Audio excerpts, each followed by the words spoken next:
Hi Rafi, so you all are welcome on this channel. So we are on the part number 32. This is part number 32 of MCQ, जहाँ पे हम आपके important जो question हैं basically related with DICGC उसे हम देखने वाले हैं।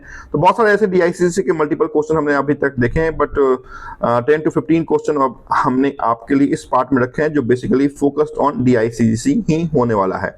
If you are new on the channel, do like, share and subscribe, और जितने भी वीडियो मैं पोस्ट करता हूँ ऑन डेली बेसिस आप तक पहुंचे और आप एडवांटेज उसका ले सकते हैं। तो रफ्तार हमारी हमेशा से एमसीक्यू में तेज रहती है, तो फटाफट हम क्वेश्चन को खत्म करने की कोशिश करेंगे। स्टार्टिंग में question number 6 to 3, what percentage of bank deposit is insured by DICGC in case of bank failure? देखिए DICGC इसका full form deposit insurance credit guarantee corporation of India है। आपके एक बैंक में रखे हुए पैसे पे बैंकों को 5 लाख रुपीस का इंश्योरेंस प्रोवाइड करती है ना। If you are having 5 account in 5 different branches in one particular bank, तो 5 लाख रुपए का इंश्योरेंस कवरेज रहेगा। ऐसा नहीं कि ब्रांच वाइज इंश्योरेंस कवरेज रहता है, बैंक वाइज इंश्योरेंस कवरेज रहता है। So if you are having 2 accounts in 2 different banks, तो एक बैंक में आपकी 5 लाख, अदर बैंक में आपकी 5 लाख इंश्योरेंस रहती है। तो इस टाइप के आपके इंश्योरेंस कवरेज रहते हैं। तो ये ऑप्शन कह रहा है कि कितने रुपए तक का इंश्योरेंस कवरेज रहेगा। Answer is D, that is 5 lakh है। तो मैक्सिमम जो कवरेज होता है वो 5 लाख रुपए का ही होता है under DICGC। Question number 6 to 4, how often do bank पे इंश्योरेंस प्रीमियम टू DICGC? देखिए चूंकि DICGC इंश्योरेंस कंपनी है, बैंकों को इंश्योरेंस प्रोवाइड करती है against all demand and time deposit of in one particular bank. तो ये DICGC चूंकि इंश्योरेंस कंपनी है तो ये प्रीमियम लेती है। प्रीमियम देता कौन है? तो बैंक प्रीमियम पे करता है। और ये प्रीमियम जो पे किया जाता है वो कौन से बेसिस पे होता है? तो एनुअल बेसिस, मतलब साल में एक बार बैंकों को आपके अकाउंट के अगेंस्ट DICGC को प्रीमियम पे किया जाता है ना। तो यहाँ पे आंसर होगा एनुअली। आपसे अगर पूछा जाता है कि कौन इंश्योरेंस पे करता है, कस्टमर पे करता है, बैंक पे करता है, मैनेजमेंट पे करती है, दूसरा कोई इंस्टीट्यूशन पे करता है, answer is bank. Question number 6 to 5, DICGC insurance premium is primary paid by. देखिए ये क्वेश्चन पूछ लिया गया है, कौन पे करता है आपकी प्रीमियम? तो आंसर इज ऑलवेज बैंक। जिस बैंक में आपका अकाउंट है वही बैंक आपके सेविंग, करंट, RD, FD जो भी आपके अकाउंट है उसके बिहाफ पे DICGC को प्रीमियम पे करती है। Option number C is correct for question number 6 to 5. If a depositor, question number 6 to 6, if a depositor has deposited in different branches of the same bank, how much of their total deposit are insured by DICGC? अभी थोड़ी देर पहले मैंने बताया कि अगर एक ही bank के 5 branch में अगर अकाउंट है तो फिर भी आपकी जो मैक्सिमम कवरेज होगी वो 5 लाख रुपए तक का ही होगा।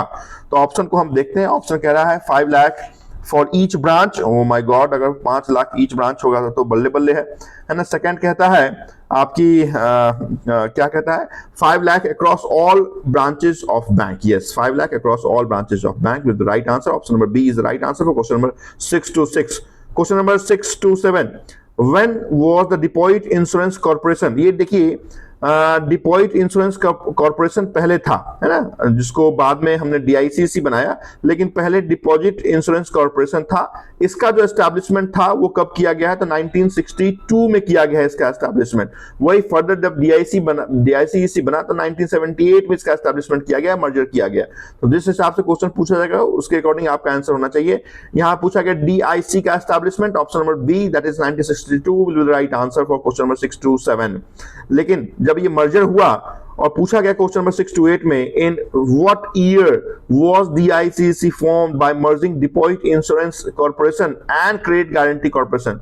तो DIC और आपके क्रेडिट गारंटी कॉर्पोरेशन को मर्ज किया गया और बनाया गया DICGC, है ना। कब किया गया? तो 1978 में DICGC का एस्टैब्लिशमेंट हो गया। Option number B is the correct answer for question number 6 to 8. Question number 6 to 9 कह रहा है which of the following is true about DICGC insurance coverage? पहला कहता है it includes deposit in foreign currencies. Okay. Second कहता है it covers only Indian resident deposit. Okay. ठीक है। सी कहता है it insure each depositor for up to rupees 5 lakh across all their accounts in one bank. Yes. आपसे बोल रहा है कि अभी थोड़ी देर पहले मैंने बताया कि 5 लाख रुपए तक का इंश्योरेंस आपके एक बैंक में कवर किया जाता है। तो ये तो सही, बिल्कुल सटीका जो मैंने बताया वो आपको दिख गया, तो यही आपका राइट आंसर होगा। लेकिन कैसे गलत होगा आपके, it covers only saving account, ऐसा नहीं है, it covers loan account also, it covers FD RD, जो भी आपके डिमांड एंड टाइम लायबिलिटी होंगे ये सबको कवर करता है। सेकंड इज इट कवर्स, जो बी ऑप्शन है, it covers only Indian resident account, ऐसा नहीं है, इट कवर्स जो भी अकाउंट है, account if maintain by other resident people also in terms of NRO, तो वो भी कवर होगा। It includes deposit in foreign currency, नहीं, it includes deposit in Indian currency भी होगा। तो इस कारण से क्या है, तो ये तीन गलत हैं और C is the right answer, question number 629। Question number 630, which type of bank pay the highest premium rate to DICC?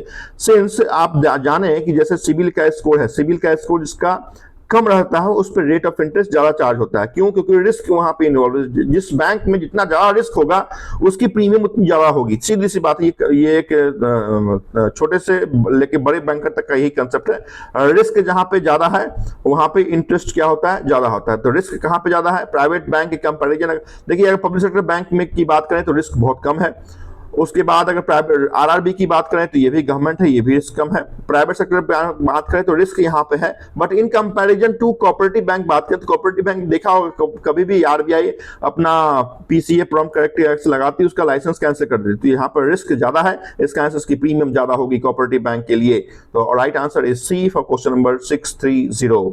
Next question number 631, DICC insure which of the following types of account? तो पहला है fix deposit account, second is current deposit, third कहता है all types of deposit including saving, fixed, current and RD. Yes, all demand and time deposit account को DICC 5 lakh रुपए तक का insurance एक बैंक के अंदर करती है। तो right answer is option number D for question number option number C ना for question number 631।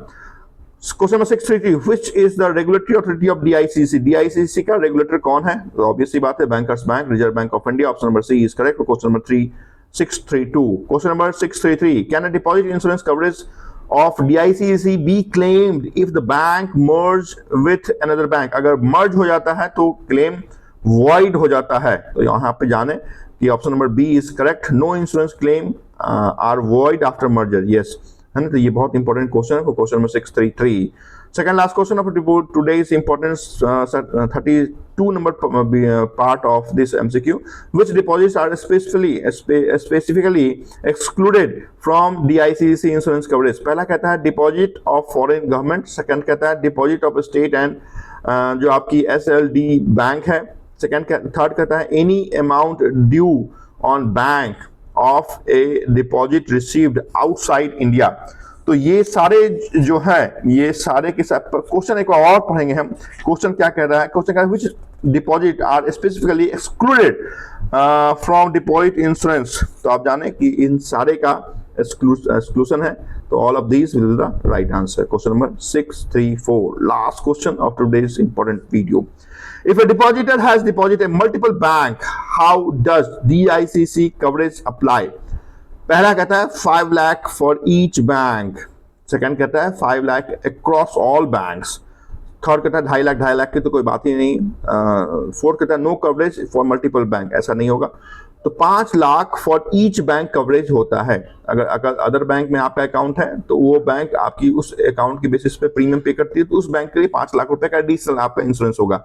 But each bank के लिए 5 लाख रुपए का ही प्रीमियम आपकी मतलब इंश्योरेंस आपकी कवर्ड होती है by DICC, that is deposit insurance credit guarantee corporation of India, established 1978।